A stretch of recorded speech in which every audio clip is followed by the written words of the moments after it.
All right. It's that time, folks. Good morning, good afternoon, and good evening. Welcome down the security rabbit hole to yet another edition of the Security Rabbit Hole podcast, your favorite podcast in the security industry, whether you like it or not. Changing up the intro there, guys, just I to like it. keep you on your toes. Well, we've always have good, try to bring you decent, fun, exciting topics, things that you care about, things that maybe keep you entertained. And in that spirit, this week is going to be all about the vendors, managing them and living with them, as usual, as per the usual. We I find these topics off of LinkedIn and groups I participate in. So somebody makes a comment, I go, "Ooh, that'd be a fun topic for a podcast," and that person goes, "Yeah, let's do it." So before I get into all that, James is back. Hey, Baba, how are you doing? Hey, I'm doing good, man. It's good to be back. I'm glad we got the schedules aligned this time. Yeah, scheduling is rough, but podcasting is serious business. So here I am, and over there, yonder in the middle of your screen, I hope if you're watching this, is Mr. Brent Deterding. Say hello, sir. Hey, how you doing? Good.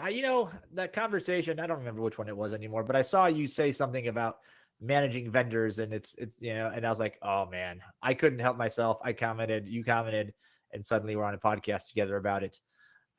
Look, I worked both. I have worked for a long time for vendors. Um, I've uh, I've worked with vendors in several jobs, um, buying stuff and needing stuff. And then we had a podcast called How to Make Friends and Influence CISOs a while back, and that one was fun, very informative. But this is kind of I guess this is a new riff on this thing, right? I'm being rude. Tell us a little bit about yourself, Brent. Sure. So I have been a CISO for all of a great 18 months or so. Prior to that, I worked for a vendor, SecureWorks, for 19 years. I was employee number 21. So I spent 15 years in operations, 4 years in a cool global sales overlay kind of role, and now I'm a CISO. So, I'm gonna try not to hold that against you. Being a CISO is awesome, by the way. Is it? I love it. My stress is it's not a burden. I mean, I guess there's a stressful job. But like I deal with it well. My satisfaction has never been higher. I love it. I report to the CEO. I have a 22-person team. I just gave my right-hand guy a raise and a promotion and all that kind of stuff. So it's a good time. Like it's like even the bad days are pretty fun. I like it personally. Okay. You Well, better be careful saying that type of stuff. There's a lot of people that are, gonna think you're letting the cat out of the bag here. I know. Like I say that, people are like, "Oh, see, you're the one." I'm like, "Sorry, but I do." yeah, there's like not many of your kind that are happy, Exactly. low stress, don't have several bottles of liquor under their desks, Well, I have have like that, but staff. that's a different reason entirely. It's not stress. I just like bourbon. That's fair. That's fair. That's it's enjoyment, not medicinal. I get it. Um, Yes. yes, I happen to my room in the studio here happens to be my office. Also happens to be where the library best fit. So coincidence? Maybe. Yeah, maybe. Whatever. All right. So Brent, you've been on the vendor side, and now you've had a taste of what it's like to try to manage the vendor side a little bit. Um, Maybe we start with this. There's a lot as the CISO, the security head, right? You probably have your door constantly knocked on by some good, but probably a lot of not so good pitches. Yeah. How do you deal with it? So I embrace it personally. So whether we do business or not, there's no reason that we can't be civil and enjoy one another's company, and that is beneficial to me as well as them. So a big deal to me is people are like, oh, what do you like? I met with 150 vendors thus far in 23 from 45 minutes each, right? So a lot. And they're like, why do you do that? Are you just a glutton for punishment? I'm like, well, because I like it. And frankly, it gives me a really good sounding board for my own opinions. So the great thing about vendors is that when whoever you're talking to, whether it's the chief product or the field CISO or a DGR or the seller or the SE or whomever, they have had experience. They've seen hundreds of different environments and different companies and organizations, whereas I may have only seen mine, right? Or a very small number. Now, full disclosure, I don't talk to a lot of XDR and MDR providers because I did that and I'm pretty familiar with the industry. So it's like, yeah, I don't need that. But there's a lot of other stuff that I don't know a lot about. So if I say, hey, I don't know anything about this, educate me. And here's my inclination. I think X because of A, B, and C. Now, do you know about D, E, and F that I really should consider? Well, tell me that. But I also start with, listen, I'm not a buyer. Like, don't put me in expecting Salesforce. I'll give you all the MedPick stuff that you need. I'll give you all the sales guy stuff. If your regional director calls me for an executive sponsor call, no, just don't do that. But just don't put me in expect. Don't try to pressure me. Just let's talk. Let's have a conversation. If we do business, awesome. Statistically, probably not going to happen. And as long as I start it like that, I find that the interactions are fairly enjoyable and beneficial. It seems like that, like, almost becomes a way more beneficial way of going about staying on top of things from a CISO perspective versus going to like all these different like CISO conferences and all that stuff. Like, you know what? I get all the information I want. I just let the vendors give it to me. You know, like. And you know, it's also it's cool because it also gives me the opportunity, especially when I'm talking to a field CISO or chief product or a startup like that. I go, hey, you know, this is what I think. Like, I wear one hat if you're pitching me. I wear an entirely different hat if you're asking for my feedback, right? And so I go, and people are like, wait, what did you say? I'm like, oh yeah, like here. I'm like, oh, what? And it turns out it's a combination of product management and product marketing and go-to-market and all this stuff. Is saying, well, yeah, that doesn't mean anything to me. Or that resonates, that doesn't.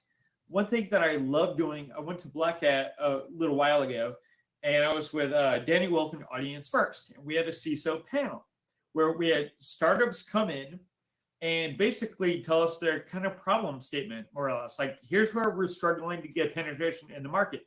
And you had 6 or 8 CISOs in the room. You had myself, John Underwood, Chris Roberts, Chris Elliott, Andres Andrew, and maybe Cecil Pineda was there for a little bit. But I mean, a really good cross-section of CISOs to say, well, yeah, duh. Like, here, yeah, that doesn't resonate. This time, like, what? You know, yeah, and they're writing notes and all this. So we were able to help them. Like, here's how you market to us better. Here's the kind of stuff that we need. And I enjoy doing that for products that I don't even like. There was one company came and I was like, all right, listen, I'm not gonna lie, I disagree with the entire premise of your company. but I would not start that company, and now you're in it, so I don't know what to tell you. But here's what I think, and here's how you can take this that I completely disagree with and turn it into something that is enabling my business and arming me and upleveling me as a CISO by guiding me into how I can be a better executive, how I can be a better risk person with your tool. And they were like, whoa, I love it. And they followed up, and it's weird because things that were not obvious to me 18 months ago are now like shockingly obvious to me. And I say that, and people are like, what? I've never heard that. And you're like, cool. Well, there you go. Right. So it's those are especially fun. It is really fun when you can give someone insight into your world and they understand, and I enjoy it. You know, and again, I take the money off the table right away. I'm like, yeah, I'm not a buyer, but I have opinions, and so let's talk.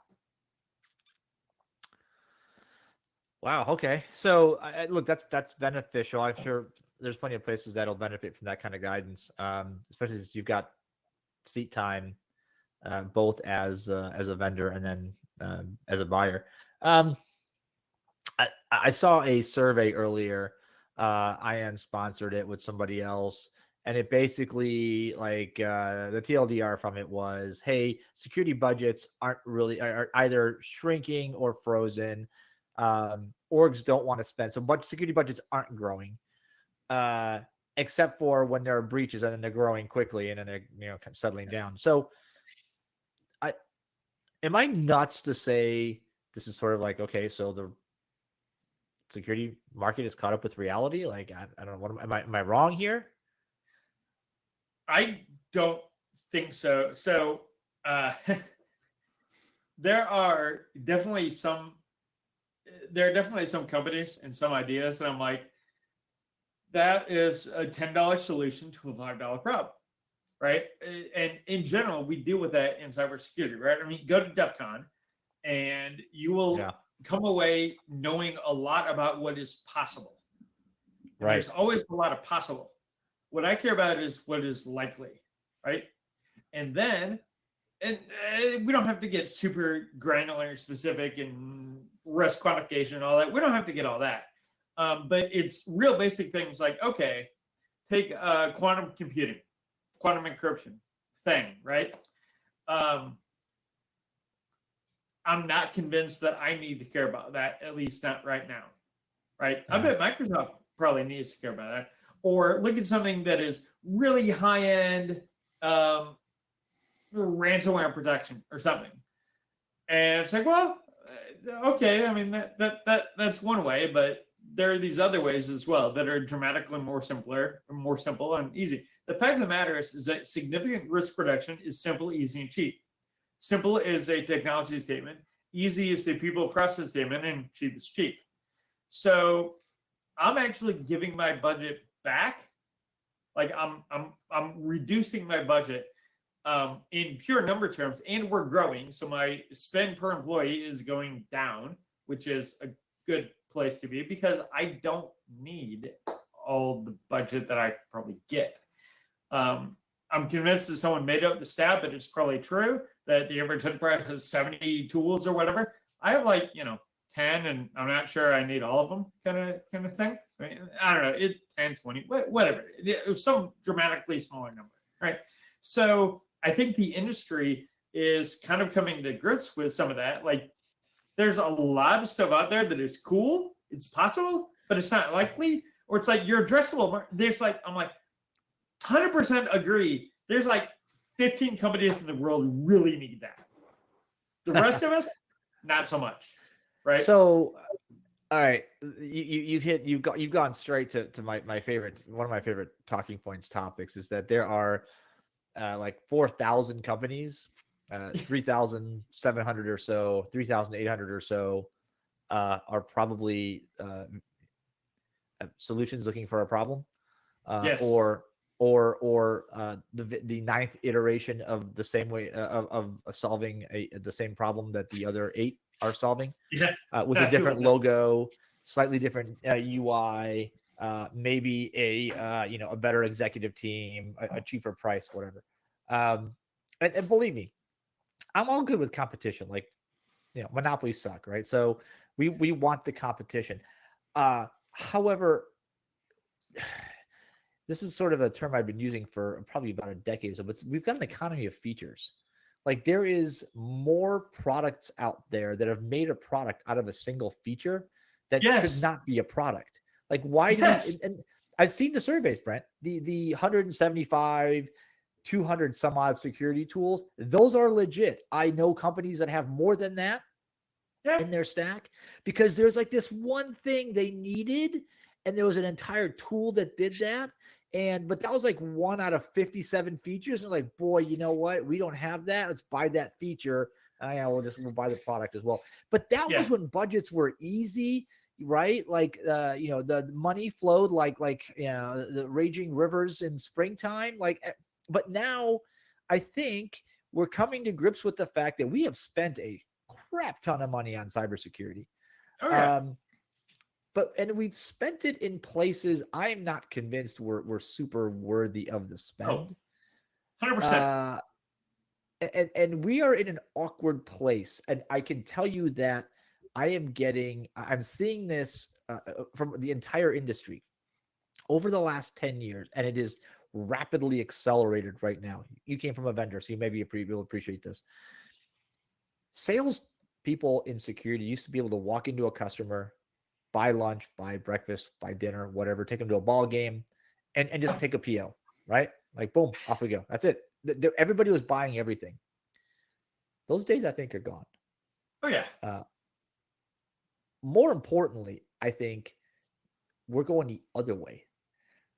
Vendors are starting to start showing up for their renewal, and customers are like, "Why do I need you again? Tell me what you do that these other 9 tools I have don't do, and why do I need to keep you around?" And I'm getting a lot of these like, "Oh my God, they're talking about cutting us." Like, yeah, but why are you essential, right? Right. The question that I like to ask, so I do this a lot of different ways, but one way is, tell me how you enable my business. My friend is Steve Zalewski, former CISO from Levi Strauss, and he used to say, how do I sell more jeans because of you? Right? Which is, how do I enable my business? The other way I like to ask it is a little bit language-wise, it's a little bit more difficult, but it's like, okay, so tell me a plausible story about how not having your solution cost my organization money, right? And a lot of money, right? So that I want to hear like, oh my God, if you don't have us, this is what happens. Because I look at it and I say, okay, so let's say I don't have this. In fact, let's say I don't have this and my adversary group, who's no joke, pretty not bad, right? And they like all the people who are MGM and Caesars, the same threat group, they attacked me and my competitors last year, and I tangled with them all year. And so, like, they're no joke. They're a well-known threat group. And I'm like, so if I knew that they were going to attack me tomorrow, how does your solution help me or not help me? And if I know that they're going to attack me tomorrow, and I don't have you, do I care? And all too often, it's like, well, we're gonna save you time. So people focus, instead of speeds and feeds, they focus on outcomes. Like, we're gonna save you time doing this. I'm like, maybe. Why don't you tell me how you enable my business? Oh, we're going to enable you to catch bad guys early in the kill chain. Catching them early in the kill chain is better than later. Okay, now we got something I can work with. Now, catching bad guys early avoids cost. You enable your business by avoiding cost, or you enable your business by ensuring compliance, or by increasing efficiency, or by increasing the sales and revenue. Here's a story that you can tell your prospective clients because you have our tool. Okay, that is fantastic to have. Fantastic information to have. But how many vendors out there? And I don't. So I say that question and then I don't ask it very directly because it makes people uncomfortable, and I don't necessarily want to be the guy who made them uncomfortable. So I bring up. I'll do it. Well, I kind of specialize in making people uncomfortable, but when I'm trying to like build a brand and whatnot, it's like, yeah, well, okay, let's not dive around at it. But I do want people to encounter that and think about, like, why should they buy me? Why should they buy us? Like, if they don't have us, what breaks? And then you can even get to the larger discussion, which is, as CISOs and as cybersecurity people, we tend to think that we're pretty freaking awesome and a big deal. But how many otherwise healthy companies went out of business because of a cyber event, or even had long-term substantially negative impact because of a cyber event? And that's more than a quarter. That's like 12 months. Look at Equifax, for God's sakes. Equifax, their whole jam is trust. Their whole jam is trust us with your data. And they breached 400 million records. And their fines and their rebuild was billions and billions of dollars. And they're still They around. survived. Yeah, And they're okay. they got hauled out in front of Congress. People asked them fake questions. They flew back home on his private jet. Everything's okay. I have Grant Peen's book on my desk. I was like, that's a bad day. Like, you think you've had a bad day? You haven't had, like, your boss, the CEO, called you out in front of Congress bad day. That's a real bad day. That's kind of an indication, though, of the industry switching, right? Like everything you just talked about is that switch from security is not a silo, security is part of actually the business. And, you know, before it was security. So who cares what the business is doing? I need these tools and we have to cover everything. And we believe that everything out there was a threat directly to us and it would end the world if it happened, right? And we've come to this reality that 95% of what's going to happen won't actually end you. It won't be the end of the world. And hey, wow, we actually tie into the business. Like, let's pick stuff that matches with the business. And our budget matters to the business. Yeah. So you know what I do? Like, I need to talk to my CEO and CFO about this more, but like now that I'm into budget season planning for next year, like my big thing is I want the cost per employee to go down because I want to spend as little money on security as possible because that's what enables us to grow and survive and thrive. But I'm not trying to maximize my budget or my people and all. I want to have as small a team as possible with the smallest budget possible that delivers the appropriate amount of risk reduction for us.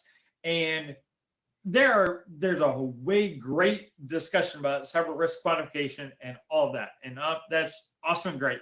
But from just a kind of gut feel perspective, like I want this to like make sense. Like for every tool, for every penny I spend, I want to be able, and I can instantly defend it. They're like, yes, that is absolutely essential. We bought that tool. We're using it to its fullest capability, and it's worth every penny that we spent, right?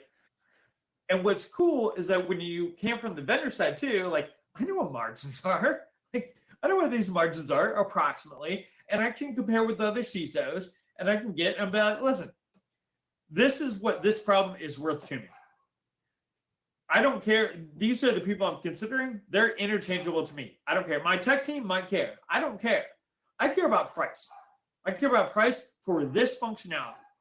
And I know what your margins are. I know what you can do. I know where you are. Let's play ball. And if you don't want to play ball, guess what? Someone else will. Guaranteed. Yeah, okay, fair enough. Listen, I want to ask because this gets into the heart of the matter, which is effectively how, when we're managing vendors, right? How do you manage the overlap, the 80%, this tool does 80%, but then this one does the other 20%. Do I buy them both? How do I do that? Like, talk to me about how you work that. Yeah. So one, I like to, I said earlier, significant risk reduction, simple, easy, and cheap. So I do things that reduce how much I care about any given problem. So for example, I have 100% MFA coverage, entire environment. And I am that far away from 100% deployment of YubiKeys to everyone, right? So if you have that alone, that reduces the amount you care about other stuff, right? So for example, let's say that you're talking about a phishing tool to run phishing campaigns, right? I have YubiKeys, meaning the risk I have of phishing for stolen credentials is dramatically reduced, right? So do I have to worry about whether this phishing tool or this phishing tool has this particular feature, overlap, or whatever else? No. I use Microsoft. Phishing campaigns. I don't care about click rates. I care about report rates because that is a positive reinforcement for security culture. That's what I care about. And so I don't have to worry about little minor differences between this tool and the other tool in that case because I have YubiKeys. I also have device posture management, meaning you don't connect to my device unless you're on my corporate machine. So you are who you say you are, YubiKey. You're on my machine, okay. Other hill I will die on is rapid patching of all external vulnerabilities, okay, and EDR. 100% of my machines have EDR. And if they don't have it within 72 hours, they get kicked off the network, right? And the CIO and I are in lockstep on this, right? So if those things are true, if you are who you say you are, you're on my corporate machine, you have EDR on your machine, okay, that gives me a really, really solid baseline to look at any given thing. So if a tool covers 90% of what I might theoretically want it to do, the chances of me buying a second tool to cover that remaining 10% are very, very slim, right? So I'm also a big proponent when it makes sense financially. I like Microsoft. I like the platform approach. I like putting stuff there, and people are like, "Oh, well, it didn't do that." I'm like, okay. It's 80%. It's fine. Not worried about it. It's easy. It's there. It's good to go. Now, again, it's all in the price. Like I'm looking at a thing for next year, and Microsoft is like 3x the price of something that I consider just as good, if not better. Okay, well, I mean, I'm not going to spend 3x just to put Microsoft on it, for God's sakes. So that's how I deal with overlap. That makes sense. I don't worry about it I too think you mentioned you mentioned you're a fan of the platform play. I myself too am a fan of platforms. They have let me down in the past though, and I could name the vendors and we all know them. But like when I think platforms, and I'm going to pick on the one I worked for because it's easy because I worked there. When I was at HP, like we had a platform play. We had all the tools you could want under one roof. I mean, for a certain piece of the market, right? For software, performance, functional, and security testing, like we had market cornered. But you said you would say, "Hey, come talk to me about your your 3 pillars of software," right? And we'd bring 3 salespeople, 3 SEs, a couple of specialists, a generalist manager, and it's like 8-to-1 customer to reps, and you're like, wait, and you know who's also bad at this? Palo's awful at this, right? We've seen them. Yeah. They're god awful at this. I don't know that Microsoft's much better. The Google reps don't all know each other, so that's why they don't show up at the same time. They don't know their partners exist. Who else do I want to go pick on? Like, but a lot of them are this way. The platform play has let me down, and I'm disappointed because that's what I believe. That's what I believe is the ultimate solution. And so, like, if you get good, just maybe I look at this a little bit differently. So, kind of like you said earlier, like I've talked to plenty of companies, and it's like you're a feature, right? So, I'm willing to buy a product to meet a specific need. That's fine. I am not really very excited about buying a bunch of features and cobbling them together. So maybe I don't know how to refer to this in the Russian dolls of platforms. Like I'm not necessarily saying that the big dog that does all the things is necessarily the best play, but definitely I don't like super specific point solutions that do one thing. Like you're a feature of whatever platform. Like I don't buy features, I buy platforms. Maybe that's a better way to talk about it. I guess the question too, Raph, like when you say platforms let you down, isn't that though a symptom of all the platforms? Like at some point, all platforms are going to let you down in some way. But just like we talk about the breaches, do they not recover? I mean, at least from a stability standpoint, but then from the other side, right? Like just like the lack of coordination, right? So the platform concept, I think, is ultimately all right, let me take this back a step. Where the security vendors, Brent, you, me, James, we've all worked for them. They all have sucked in the same. If every vendor has a weakness in this industry, every single one of them, it is this. None of them bleeping work together in a meaningful way, right? Everybody has their own data input output standards. Everybody's API uses a standard that is just slightly different than everybody else's. Release cycles are different. Feature parity is not a thing. Nobody has any incentive to work together, which is what you want as the CISO. You want stuff that actually works together to solve the problem. You don't want to have to build the duct tape and bubble gum and baling wire to get the things to work together. Now, I was thinking and I'm naive. I'll give you that. I must be naive. That one day the platforms would show up and go, you know what? Here's an endpoint tool. Here's a SIM. Here's a network security tool. You know, these things should just work together. Let me buy one of each, and I'm going to breed the connective tissue. I'm going to make sure that they all work together. The PMs talk to each other. They're similarly incentivized, so that, you know, like the SIM group is on the same kind of plan as the endpoint group, as a network group. So they all want to move the goal forward. Yeah, that never happens. Because why? Because they're at different levels of maturity. They're incentivized all differently. They have different leadership teams, and it's all gets screwed up. And that annoys the hell out of me, because that was my hope, and it's not working well. Yeah, I mean, so it's also such that I think, like, I'm thinking of my tech stack, and I don't really need anything that I currently have to work better together.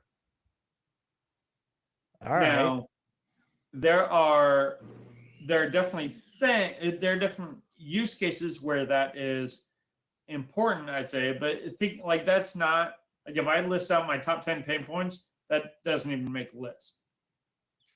Like, that's not, Okay. I mean, it's something that I can see would be frustrating and dependent, but, you know, I mean, at the same time, like, APIs exist, and that's much less of a concern now than I feel like it ever really has been. Specifically on, like, catch the bad guy kind of stuff, like, that kind of works, which is kind of what I always go back to, because that's what I'm familiar with. But that stuff just kind of works pretty well. I mean, like, it's not hard to, like, the things that are still hard are things that I don't necessarily care about. So it's like, well, yeah, that problem is a pain in the butt. But okay. Tell me more about that. Things that are hard are things you don't care about. Expand on That's that not for the a last general couple statement. minutes we have. That's not a general statement. That is a specific statement. So, for example, it is hard to get printer logs into an XDR. But guess who doesn't give a damn about printer logs? Me, right? I don't care, right? So right. a lot, like, what I've found is that a lot of times people will want things from products or from platforms, and you're like, why do you care? Well, I mean, you've got to do this integration. It's like, why? How does that enable the business? How does that catch a bad guy? How does that deliver on the promise? Well, we need it. I'm like, why? Like, I mean, I was a little bit known within security. It's like, I had my toaster logs. Everything I was like, I can ingest your freaking toaster logs if you want me to. The question is, why do you want me to? Right? Because that was a thing in Catch the Bad Guy. It's like, well, do you take this kind of log? Do you take this kind of log? Do you have a normalizer for this? It's like, sure, but why do you care? It doesn't matter, right? So I think we can really get wrapped around the axle on very specific little things that don't end up making much of a difference. If it's like, all right, so, you know, it's kind of like, don't let the perfect be the enemy of good enough, right? There's a whole lot of good enough. Like, if you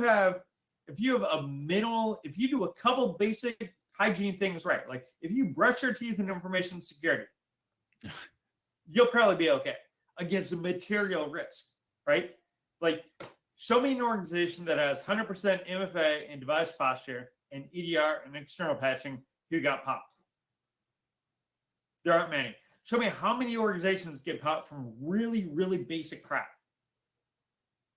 Like, dude, you can't play baseball if you can't play catch, right? Like, That's you fair. can't do cyber. You're not going to stop China if you can't stop a piss hand ransomware group, right? So, like, let's call things what they are, and good enough works the vast majority of the time. Now, if you're Boeing, okay, we're in a different ballgame now, right? If you have, I'm not saying this is simple for everyone. I absolutely acknowledge that this is not us, but, like, I tend to focus on the really, really simple, stupid, cheap, basic things first and foremost, and push a lot of chips across the table on those things, and then we'll worry about the edges. All right. Well, one thing it seems like you get from doing that, which I feel like you don't see in a lot of organizations, is actually close to completion on any given thing. Right?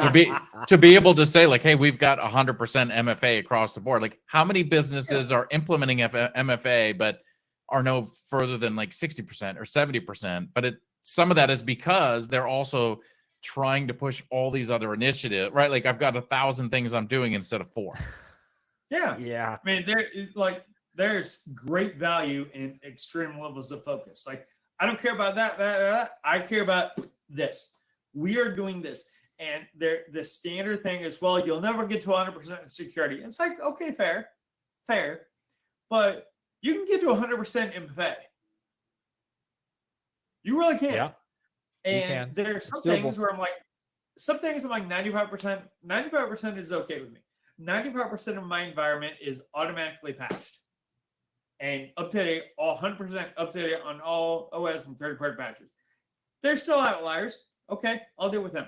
But I'm okay with that. But then, like, MFA, I'm like, no, 100%. 100%. Like, you don't work unless you have this. Period. Okay? And it's like, well, my organization would never go for that. It's like, well, maybe. I don't know. Mine does. And I did that during the interview process. So, like, I didn't have years of experience. I didn't have years of relationship. I said, hey, these are hills I will die on. Absolutely. No doubt. Like, don't hire me if we're not going to be able to do these things. That's fair. I mostly meant that.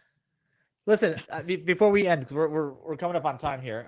We could do this probably. We could probably keep talking for a while. Give me your best piece of advice on dealing with the huge vendor landscape out there, and how you manage. Give me the one piece of advice you give everybody.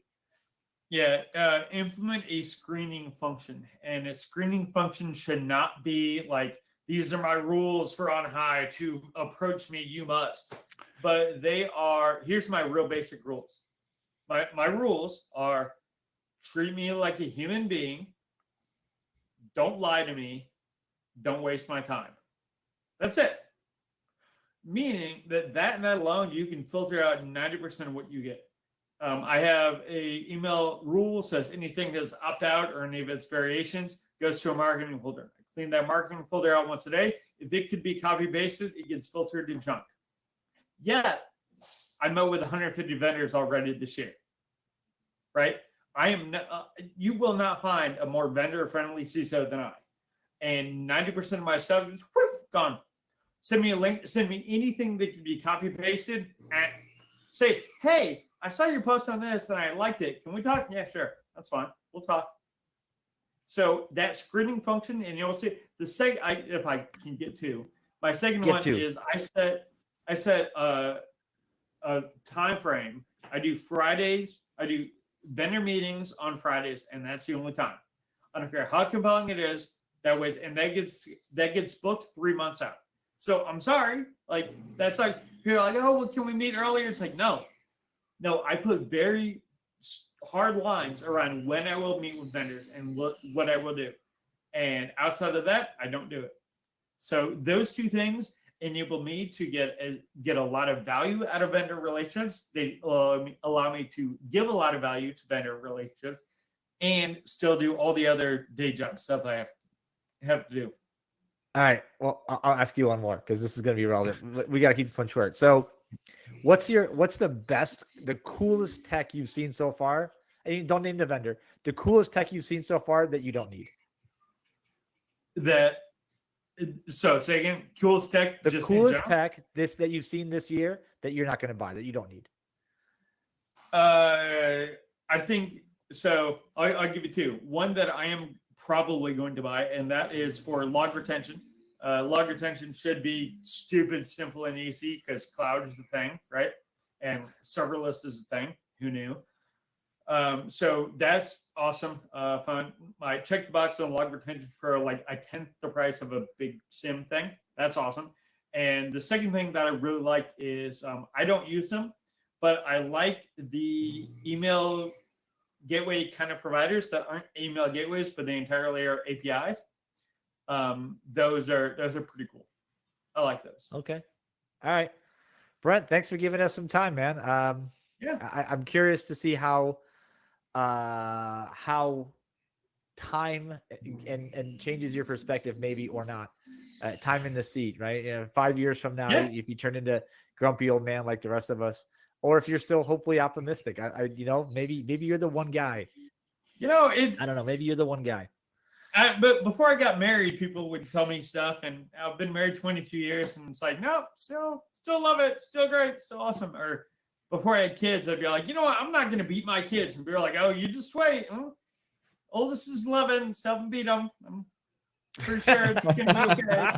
You're like, oh my gosh, CISOs all drink themselves to death here. And I'm like, it's been 18 months, still love it. That's what the comic strips all say, right? Like they show like the CISO out of bed while everybody else is sleeping comfortably, and I hate that. we really play that burnout up. I feel like for the CISO role. God, like that sounds like a miserable life. Go make money somewhere else, man. Like you can do it. Just go. You do you. I like what I do. Let me do this. All right. Well, Brent, thanks again, man. Appreciate your time. This has been fun. Folks, thank you for listening. Hopefully you get a chance to catch up on past episodes and our back catalog on the podcast page. If you prefer to watch these videos, these are pretty funny sometimes. We do a pretty good job at getting these just raw posted. I don't do any kinds of edits, no magic for you guys, just a logo and some people talking. But some of them are funny. Yeah, man, and we've got the LinkedIn page and everything else. So I encourage you to go check all that out, and we'll do this again. Brent, thanks for your time, bud. We'll see you again another time, folks. We'll catch you another time, another place on another Thank you. Down the Security Rabbit Hole podcast. Now, cue the music.